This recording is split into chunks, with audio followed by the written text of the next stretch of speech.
Hi, welcome once again to M5's English language learning program, Let's Speak English. I'm Gav Duncan and I'm here on your TV to help you learn English. Now, are you sitting comfortably? Yes? Good. And are you ready for today's lesson? Yes? Good. Okay, well let's learn English together. Hello again, people. Welcome to the studio. Well, you're not actually here in the studio, so I suppose that's the wrong thing to say, isn't it? I mean, you're at home, sitting down, relaxing in front of the telly, and I'm here in the studio, but you're not. I'm here, but you're there. So the correct thing to say is, in fact, welcome to the show. Now that's better, isn't it? All right, now we're back on track. So, how are you all? Are you all having fun? Good. And what about last night? Did you do anything interesting last night? Or yesterday evening? Or did you just sit on the sofa like a couch potato, like Tim Benchfield? Well, I'm sure that if you sat on the sofa like Tim Benchfield, the couch potato, you only did so because you were really tired after a long, long day. So that's okay. Tim Benchfield never does anything to make himself tired. Tim's just lazy. It's a different kettle of fish. You work hard and you're tired, and that's why you sometimes sit on the sofa and watch TV all night. But with Tim, it's a completely different kettle of fish. It's a completely different situation. With Tim, we know that he's just a lazy little boy. A completely different situation. Now today, what are we going to do? Well, for a start, we're going to have a look at the Benchfield saga. I wanted to do that yesterday, but then I started talking about the word fishy, and then I started talking about food, and then, well, then we ran out of time. Okay, so just a brief recap on the word fishy, and then off to see the Benchfields. So, as you all remember, the word fishy is an adjective, and it's got two meanings. The first meaning is the official meaning. It means that the thing I'm describing has a taste or a smell like fish. It tastes fishy, like my fried cheese did, or it smells fishy, like, I don't know, a fish, for example. Now, that's the first meaning. The second meaning is connected to something feeling wrong. If you say that something smells fishy, or if you say that you think that there's something fishy going on, or if you say that you think there's something fishy about a place, or a person, or something else, then this means something different. When we use fishy in these situations, it means that we're suspicious. We think that something is not as it should be. Let me give you an example of a fishy situation. Once upon a time, many years ago, me and my wife were looking for a flat to buy. We were given some addresses by an estate agent, but there was something a bit fishy about the estate agent. They gave us some addresses to go to, but we got the feeling that they weren't interested in selling flats. They just wanted the money we had to pay to get the addresses. The whole thing was a bit fishy, and then, when we went to look at one of the flats, it was in a building at Szólalj. Fine, great, very nice. But, and this was the problem, the flat was on the 5th floor. Okay, why is that a problem? Well, the building only had 4 floors. So the feeling about the company was correct. Our gut feeling was correct. The feeling that something was a bit fishy hit the nail on the head. there was something fishy about the company. They didn't want to sell flats. Maybe they didn't have any flats to sell. All this company had were addresses. You gave them some money and they gave you some addresses. They got their money and that was it. I don't think that it was a real company. It was a very fishy company. Okay, enough about fishy things. If we start talking about fishy things again, I'll start talking about food again, and then we won't be able to catch up with the Benchfields. So, Benchfield family saga, here we go.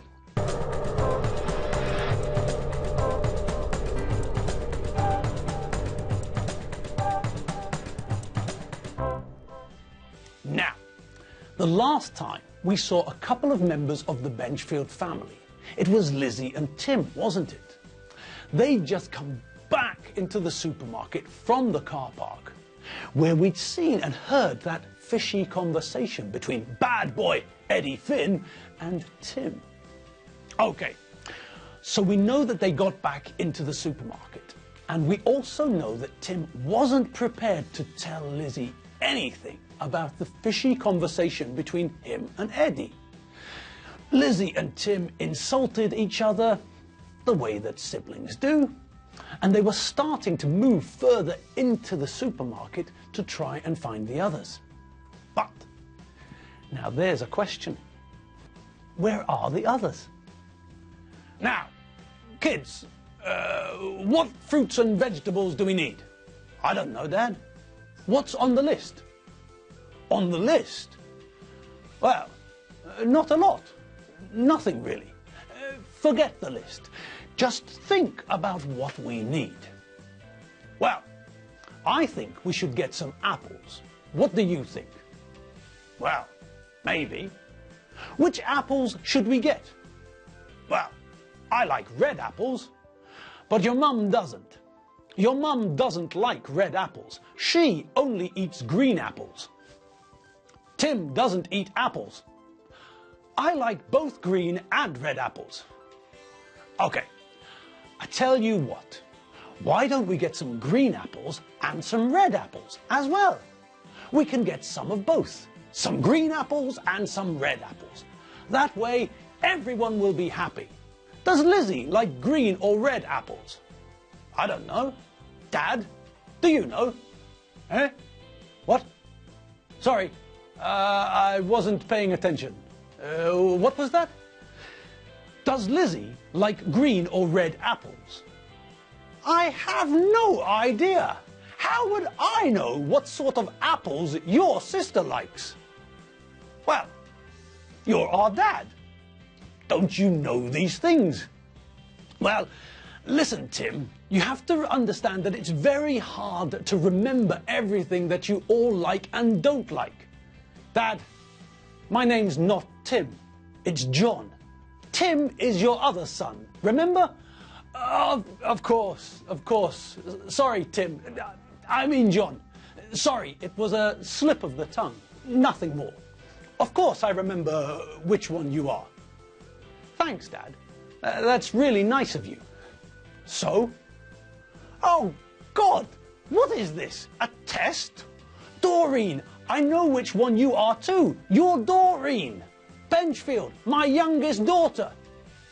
Well, it's good to know that you know, Dad, but I wasn't asking about that. Oh. Well, what were you asking about then? I was asking about Lizzie. What sort of apples does she like? Red or green? Oh, God, I don't know. Listen, Doreen, I thought we agreed to buy some of both. That way, everyone will be happy. Some of the family like red apples, some like green. If we buy some of both, then everyone will be happy, won't they? And when we find Lizzie, we can ask her what sort of apples she likes, and then we can come back to the fruit and vegetable section and buy some more, can't we? John, to be honest, I'm not sure if I've got the strength to go round this supermarket more than once. Fair enough. So, have we got the apples? Doreen's just getting them now. So, Doreen, how many apples did you get? I don't know. I didn't count them. What? Why not? You don't know how many apples you got? No. I didn't get loose apples. I got these ones. They're pre-packaged. Look, they come in a bag.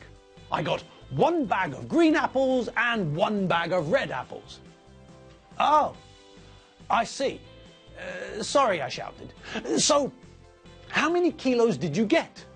Well, it says 2 kilos, give or take 10%. Well, that's not enough, is it? Yes, Doreen, I think John's right. We need more than 4 kilos of apples. John, can you go and get another 2 bags, please? Okay, back in a tick. Okay, are we all ready? Hang on, John, these apples are all green. That's no good, is it? Well, there aren't any more red apples. What? Are you sure? Yes, I'm certain. Oh, God. God, give me strength. Why is everything so difficult? It's not difficult, Dad. There's a simple solution. Okay, I'm all ears. What's the solution? Well, it's simple, isn't it? Is it? Yes. John got 2 bags of green apples, but we want 1 bag of red apples and 1 bag of green apples. So, all John has to do is take back 1 of the green apples and get some red apples from the loose apples. Doreen, you're a genius. John, hop to it. Come on, chop chop. Okay, I'm going. All right. Now, this is almost like progress. The Benchfields have started their shopping. Progress! Okay, so what did we learn there? Was there any new language? I don't think so. Most of that was pretty straightforward, wasn't it? There were a couple of imperatives, weren't there? Alfredo told John to forget the list, using a bare infinitive, the infinitive without to tell him what to do. Then he used another imperative. He told John to think what we need. After that, when they were discussing apples, we kept on hearing the word which, didn't we? But that's not a difficult word, is it? Not for us. No, the gods of English and the chickens of the forest laugh in the face of a question word which. Ha!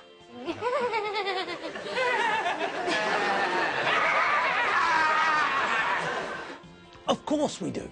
We all know that the question word which merely means that we're talking about more than one thing, from a group of things. If someone asks you, which one would you like? Then we all know that there is a selection, there is a choice. You're being asked to choose or pick one of the group. If someone asks which pair of trousers you want to buy, then we know that they're asking the question about more than one pair of trousers. Maybe there are 3 pairs of trousers, or maybe there are 2 pairs, or perhaps there are 4,357 pairs of trousers. We don't know. What we do know is that there is more than one pair. The question word is which, and that means that there is a choice. Okay, so there's a choice there, but I'm afraid that we have no choice here and now. Nope, sorry. It's the end of the lesson, and that means that we have got to go. Sorry. Still, never mind. We saw some more of the Benchfields and the walking disaster area that they are, and we'll see more of them again tomorrow. Okay, see you later. Have fun, and remember, www.m5tv.hu. See you later. Bye.